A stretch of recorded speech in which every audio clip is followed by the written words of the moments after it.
Karena bukan salah nggak punya ilmunya, tapi karena memang kita anak-anak baru di politik yang memang punya semangat mau berubah. Ya namanya pelajaran kan seiring berjalannya waktu kita juga ngerti kan.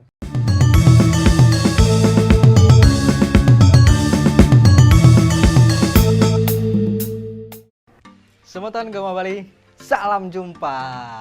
Nah, saya ini kelihatan bahagia sekali ya, gembira. Karena kita kedatangan tamu spesial gitu. Kita hari ini akan ngobrol, diskusi dengan seorang pemuda yang sudah aktif dalam dunia perpolitikan. Dia orang Bali, tapi besar dan tinggal di Jawa Barat, tepatnya di Bandung. Sejak zaman muda, gak banyak nih Semeton Gema Bali, pemuda di luar sana yang sudah aktif berpolitik sejak muda.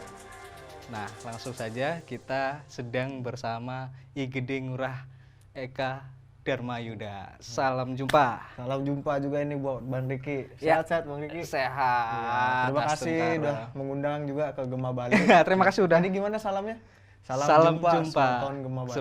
Semeton Gema Bali, betul. Ya, Bung, apa bro atau gimana manggilnya? Apa aja lah yang senyamannya ininya aja, senyamannya Bang Riki lah. Bro aja ya, karena kayaknya Langsung ketahuan di mana langsung partainya kelihatan ya. di mana partainya. Oke. Bro Eka, Ya, siap. sudah sejak kapan nih masuk di politik? Kayaknya untuk berpolitik sebenarnya dari kuliah sudah ya. Cuman untuk politik praktis itu mulainya dari lulus kuliah tahun 2020 waktu Tahun itu. 2020. Sekarang masih kuliah berarti? Sekarang S2. S2. Maksudnya lulus kuliah yang S1. S1. Kemudian bergabung ke partai politik. Partai apa tuh? Nah, kan tadi sudah jelas ya. Sudah jelas loh Sudah partainya. jelas. Ya jadi apa namanya? Bro Eka ini sudah bergabung dengan partainya anak muda. Ya. Partainya anak muda, betul. Partai Solidaritas Indonesia. Solidaritas Indonesia di mana? Di Jawa Barat ya? Untuk kepengurusan sekarang saya terdaftarnya di Jawa Barat. Jawa Barat. Jadi ketua. Saya wakil sekretaris. Wakil sekretaris. Jadi ada 2 jabatan sebenarnya. Di kepengurusan saya wakil sekretaris di DPW.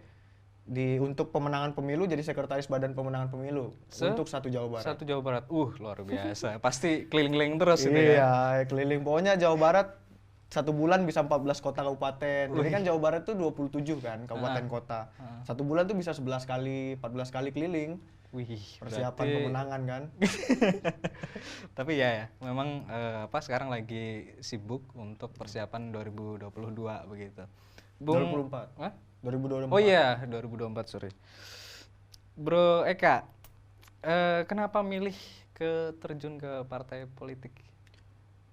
Pertama mungkin karena ya ini sejarahnya singkat ya, karena memang kalau bukan kita sendiri nih bagian dari umat yang menentukan, misalnya dalam hal ini ada kebijakan, anggaran, kan orang lain kan nggak ngerti ya.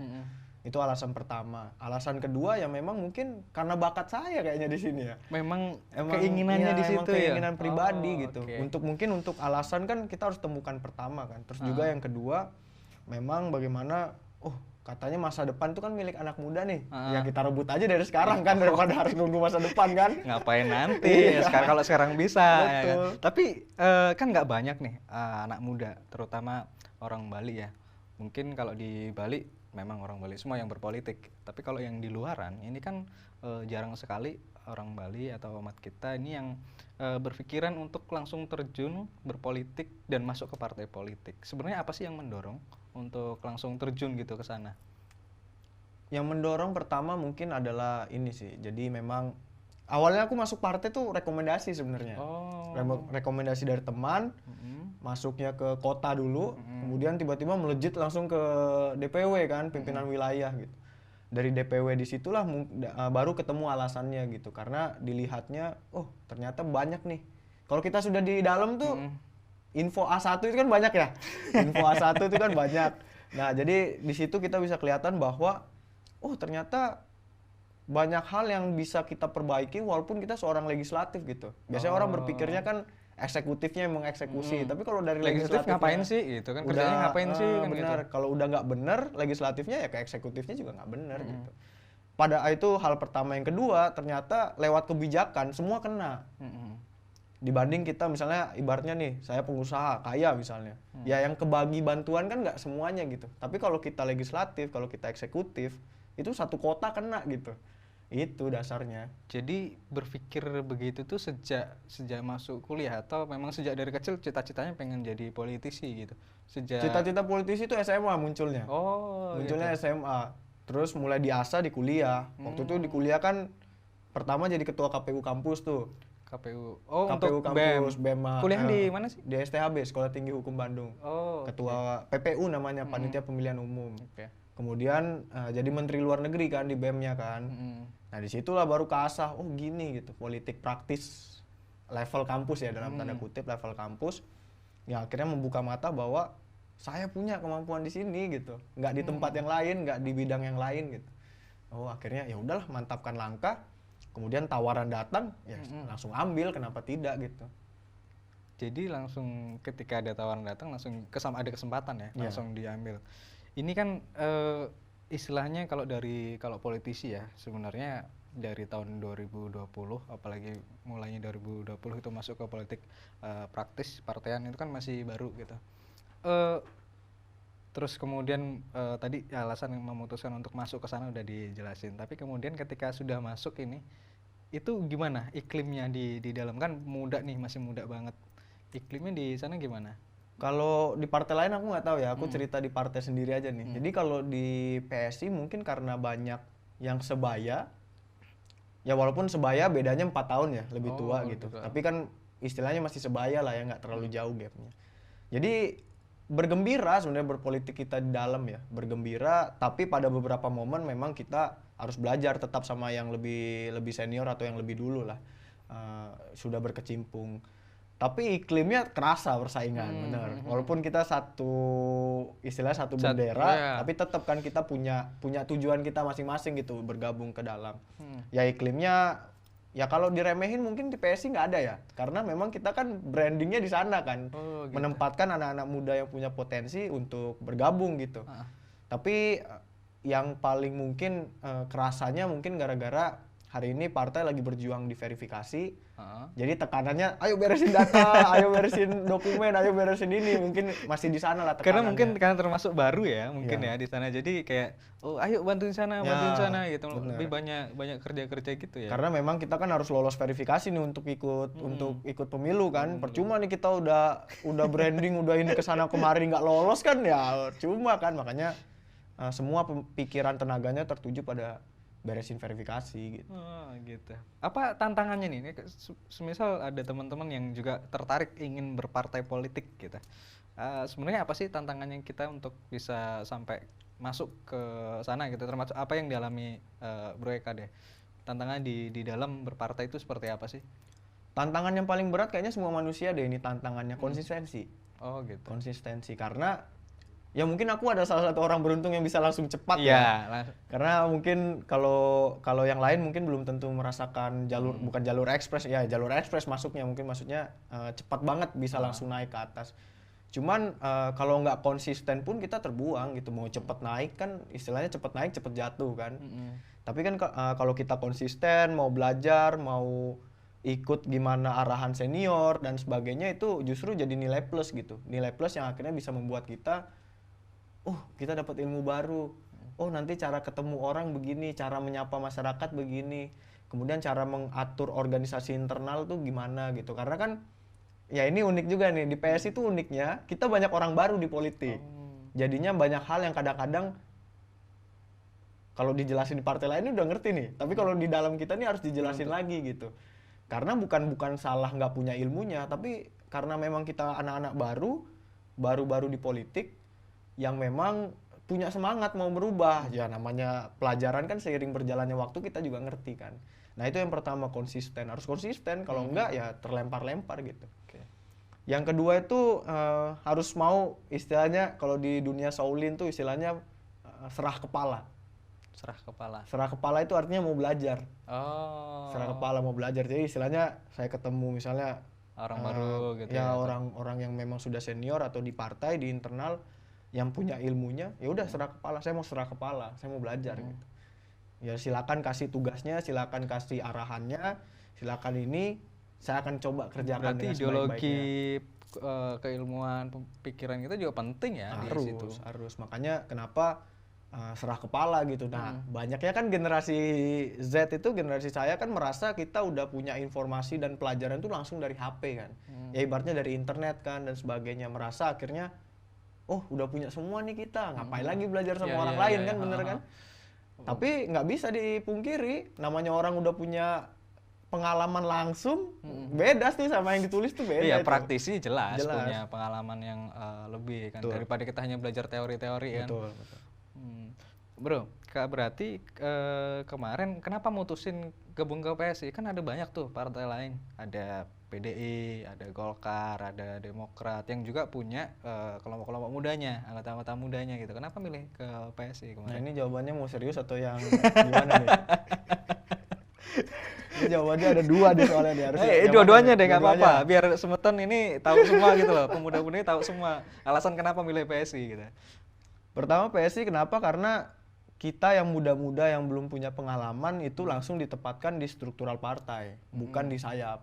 Oke. Jadi otomatis pada hal kebijakan partai di tingkat daerah maupun cabang ataupun di tingkatan yang lainnya, itu ada melibatkan kita nih.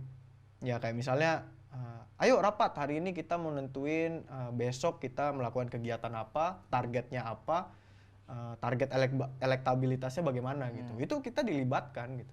Karena langsung di struktural partai, nggak di sayap gitu. Nah, alasan yang satu lagi ya yang karena seriusnya. Ya, tadi yang serius nih. Karena memang kita dilibatkan gitu. Karena kalau kita dilibatkan otomatis kita langsung belajar, kemampuan kita terasa dan akhirnya ketika waktunya datang kita siap gitu.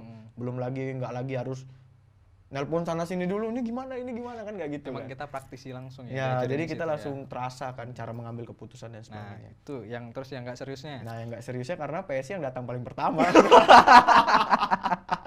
Kan gitu ya. Jadi kalau ada yang duluan nawarin ya pasti yang duluan itu kan. kan. Kalau yang lain nawarin duluan kan mungkin bisa aja yang lain kan. Tapi kan PSI datang paling pertama gitu. Gitu sih. Jadi emang akhirnya oh ya udahlah karena ini kesempatan pertama. Toh ide-idenya juga nggak ada yang berseberangan, kenapa tidak gitu.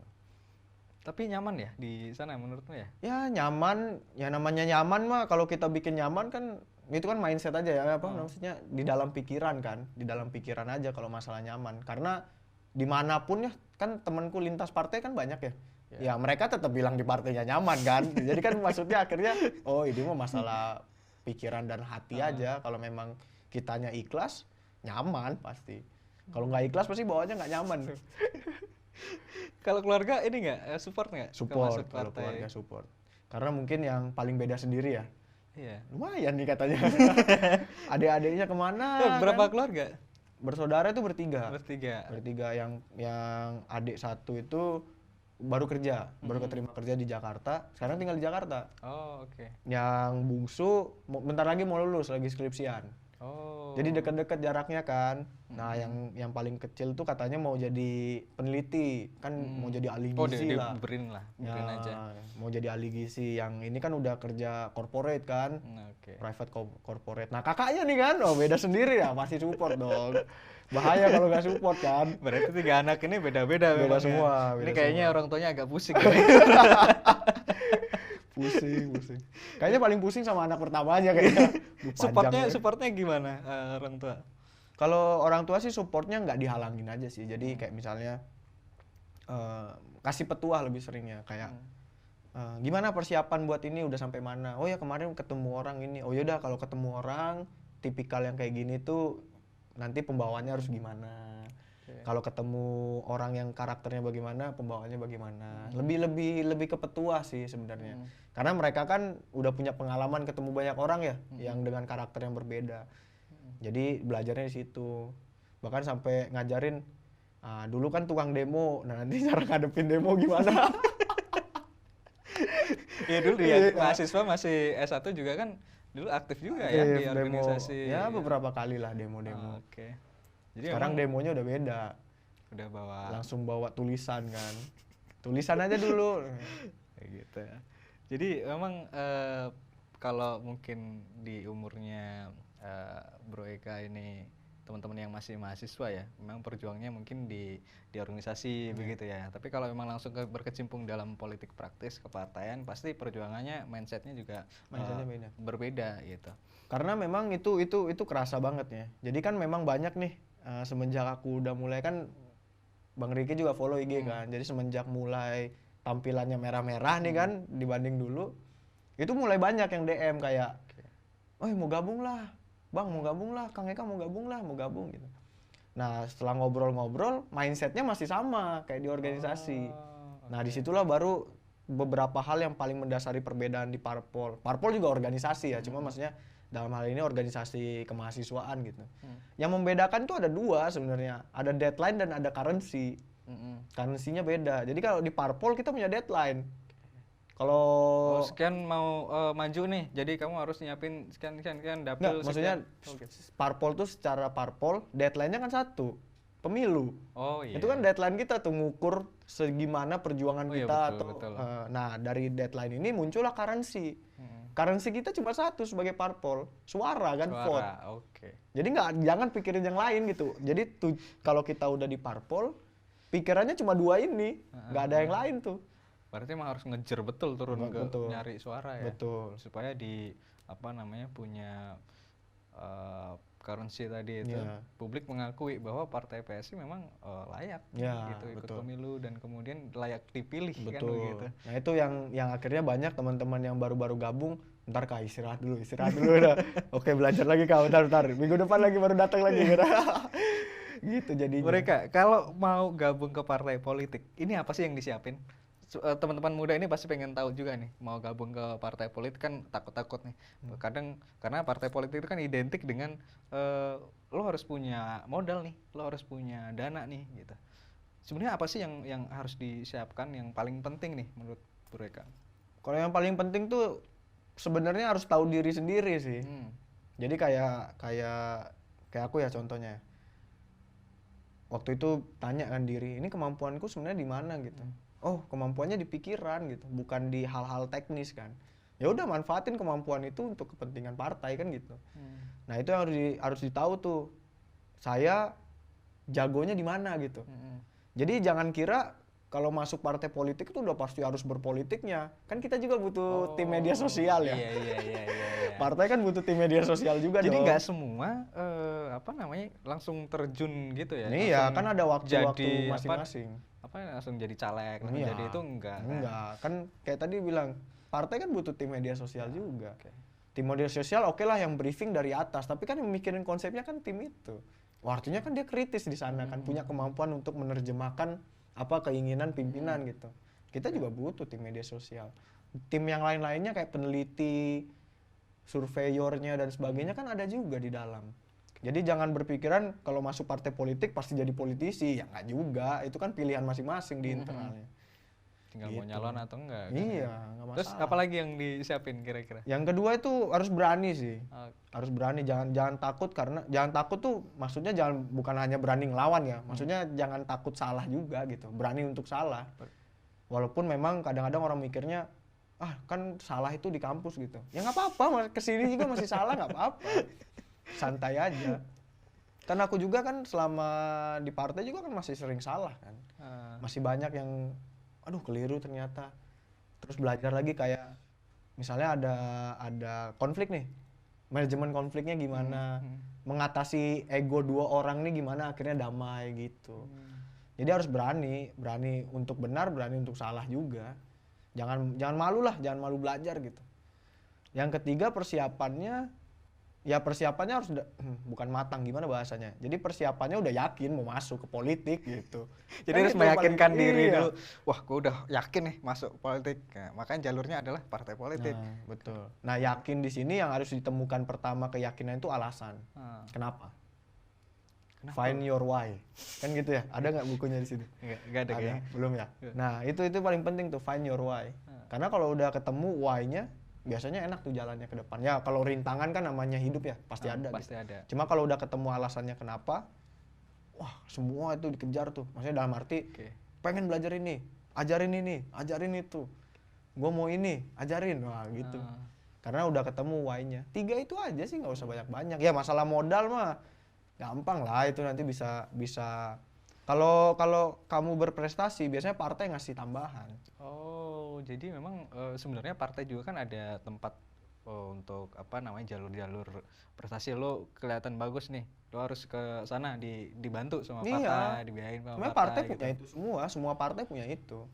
Semua partai punya itu, makanya jangan ragu sebenarnya kalau lu berprestasi, kalau kalian berprestasi nih, Dan mau mengubah ya mau mengubah, yang lebih luas, betul, masuk mau partai politik. menjadikan lebih baik, ya lewatnya partai politik. Karena partai politik pasti punya tim scouting lah, sama kayak tim sepak bola. Iya. Mereka pasti punya. Ya banyak lah itu kan, kayak partai-partai lain tiba-tiba, oh sudah di partai ini, sudah di partai ini kan Iya. gitu. Iya. Gitu. Dan partai politik kan satu-satunya organisasi yang bisa sampai masuk kepada apa namanya tataran ikut pemilu yang kemudian nanti merubah struktur kepemimpinan kan, pemimpinan negara gitu. Artinya memang ya kalau mau merubah bangsa ini ya masuk politik. Betul. Kan gitu. Kan banyak orang yang berpikiran, oh bisa kok lewat Gen Z itu kan paling senang melakukan perubahan itu kan lewat media sosial ya, lewat internet, aktivism, yang lewat internet, lewat tagar. Tapi seberapa berpengaruh sih itu gitu. Ya oke lah sekarang banyak kayak Joshua Wong yang di Hong Kong, kemudian Greta Thunberg juga yang di Eropa kan yang lingkungan. Hong Kong tetap jadi bagian dari Cina gitu kan, nggak ngaruh kan. Perjuangannya tetap ya walaupun dia masih sampai sekarang sampai bikin partai politik kan mentok juga akhirnya. Artinya kan ada beberapa jalan yang memang kita nggak bisa pungkiri emang harus lewat partai politik gitu.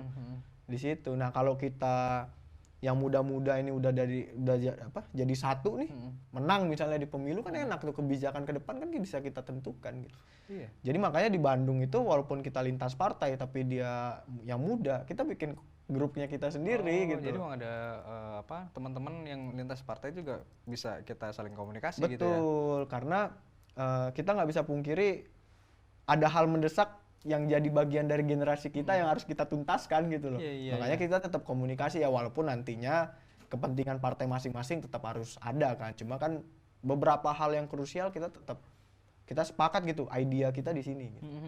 Dan memang founding father kita juga kan memulai berkarir politiknya kayak semisal Soekarno atau beberapa tokoh-tokoh lain yang mulai karir politiknya kan memang muda-muda Ya, gitu. Mereka memimpin partai politik itu juga masih zaman muda-muda gitu. Dan seusia 20-an. Ya. Makanya benar kalau misal kita memang harus mulai berkarir politik di zaman muda. Ada nggak sih tokoh yang diidolakan dalam perspektif politikmu? Siapa yang nggak punya? Siapa? Kalau seiring berjalannya waktu biasanya ngelihat sosok kan kayak kan saya paling suka Syahrir kan. Syahrir karena memang setipe pemikir. Syahrir itu kan bisa ngalahin Bung Karno jadi Perdana Menteri tapi partainya cuma 1,2% kan suaranya gitu loh. Artinya kan ini mirip nih. Emang tipikal pemikir. Kemudian ada lagi yang modern tuh sekarang tuh Sheikh Sadiq. Mantan Menteri Pemuda dan Olahraganya Malaysia zamannya Mahathir. Mahathir yang periode baru ya, periode modern bukan yang dulu puluhan tahun. Sheikh Sadiq juga luar biasa, dia sampai bikin parti muda kan. Malayan United Democratic A-nya apa gitu. Dia sampai bikin parti namanya Parti Muda gitu, disingkatnya jadi Muda. Isinya anak-anak muda. Dan dia berhasil membuat bagaimana anak-anak muda di Malaysia lebih kritis sekarang terhadap pemerintah. Sheikh Sadiq itu salah satu yang paling memotivasi sebenarnya Sheikh Sadiq. Jadi mungkin jadi acuan politik gitu ya. Betul. Kalau semisal nih ada perspektif teman-teman pengen gabung ke partai politik yang sekarang, si Bro Eka gimana sarannya untuk teman-teman? Kalau mau gabung partai politik, yang paling pertama tahu preferensi politiknya harus seperti apa nih teman-teman. Karena mungkin banyak orang mengatakan bahwa semua partai di Indonesia itu sama aja. Paling yang membedakan yang ini agamis, ini nasionalis gitu. Enggak juga gitu. Setiap partai tuh dia punya nilainya sebenarnya. Jadi kayak misalnya teman-teman di Bali kenapa lebih tertarik ke PDI Perjuangan misalnya. Kan pasti ada nilai historis atau nilai ideologis yang akhirnya membuat mereka ke sana gitu. Nah, itu harus tahu dulu. Tes lah, preferensi politik itu bisa dites soalnya. Bisa dites. Tes itu aja dulu. Nah, nanti dari sana ketahuan baru pilih partainya gitu. Karena toh saya punya teman juga di kampus aktifnya gimana? Masuk partainya yang mana kan kayak loh. Gimana? Jadi aku selama ini gini, kau gitu. Nyamannya gitu. Jadi preferensi politik tuh menentukan partai mana yang akan dituju gitu. Ya kalau kita lihat visi misi mungkin sama aja ya semua partai dalam arti untuk kebaikan kan. Cuma kan nilai partainya itu nggak bisa kita pisahkan gitu loh. Makanya harus tahu itu, harus cocok lah. Kalau nggak nyaman. Tapi kayak teman-teman misal mahasiswa gitu kan punya partai mahasiswa yang preferensinya kayaknya nggak nyampe ke partai-partai lain, jadi buat sendiri kan gitu. Jadi preferensi yang pertama kan. Preferensi. Yang kedua itu kalau mau masuk, memang kita harus tahu siapa orang yang bawa kita atau yang akan membawa kita. Karena itu penting. Kenapa? Karena biasanya di partai politik tuh senengnya ngomong. Senior tuh sebenarnya kalau di internal ya, mereka tuh kadang-kadang mikir kayak kenapa harus saya lagi sih? Sebenarnya banyak yang punya pikiran kayak gitu. Nah masalahnya kenapa harus saya lagi? Karena yang mudanya nggak ada gitu. Nah makanya dalam masa kuliah itu waktunya untuk berkenalan sebenarnya. Berkenalan dengan partai politik, dengan dunia politik. Dengan dunia politik, dengan partai politik atau orang-orang yang berkecimpung di sana gitu. Ya mungkin kalau teman-teman kan punya kemampuan untuk ngukur kebaikan atau tidaknya seseorang kan. Nah dari situ kan bisa kelihatan tuh nanti. Terus apa lagi ya? Kayaknya itu aja sih. Itu aja ya. Karena mungkin perjalananku masih pendek soalnya. Nanti 5 tahun lagi lah undang lah. Tapi nggak apa-apa, maksudnya kan berbagi pengalaman gitu loh. Rasanya seperti apa sih anak muda langsung gabung partai politik gitu, dan jalannya juga nggak mulus gitu kan. Banyak juga rintangan, banyak juga paling omongan juga kan dari orang-orang lain yang dirasakan. Karena saya tahu juga nih perjalanannya Bro Eka seperti apa gitu. Tapi saya pikir Bro Eka ini luar biasa karena dia mampu menetapkan keyakinannya gitu loh. Berpikir langsung memutuskan, oh saya harus bergabung partai politik di usianya yang masih muda. Nah ini luar biasa. Dan ini adalah generasi kita, generasi umat Hindu, generasi keturunan Bali kan gitu. Mungkin memang nggak tinggal di Bali, memang besar dan lahir di Jawa Barat itu. Saya nggak bisa bahasa Bali loh. Nggak bisa bahasa Bali. Karena memang lahir besar Jawa Barat. Bahasanya ya Sunda gitu. Tapi namanya ada ide. Ada. Kalau itu kan leluhur itu kan nggak bisa dilupakan kan, harus terus dibawa. Nah, inilah istilahnya meskipun sudah besar lahir di Bandung, Jawa Barat, tapi leluhur tetap menjadi pedoman. Itu nggak boleh dilupain tuh, karena kesuksesan kita itu kuncinya ada di leluhur. Dan leluhur yang paling dekat tuh kan orang tua. Luar biasa. Gitu. Terima kasih. Siap, Bro Eka. Kapan-kapan kita diskusi lagi. Betul. Ya. Nanti kapan-kapan bahas negara lah kita. Ini cocok. Oke, sebentar kembali. Tadi diskusi kita dengan Bro Eka luar biasa sekali. Mungkin masih banyak pertanyaan-pertanyaan yang disampaikan. Silahkan tulis komen ke kita atau langsung DM atau tanya langsung ke Bro Eka. Dipersilahkan. Apa Instagramnya? Instagram saya Eka Dharma Yuda. Setelah huruf D-nya selalu ada huruf H ya, jangan lupa. Karena biasanya nggak ada. DHA berarti ya? Eka Dharma Yu. DHA. Oke. Itu tadi diskusi kita. Terima kasih. Sampai jumpa lagi. Terima kasih.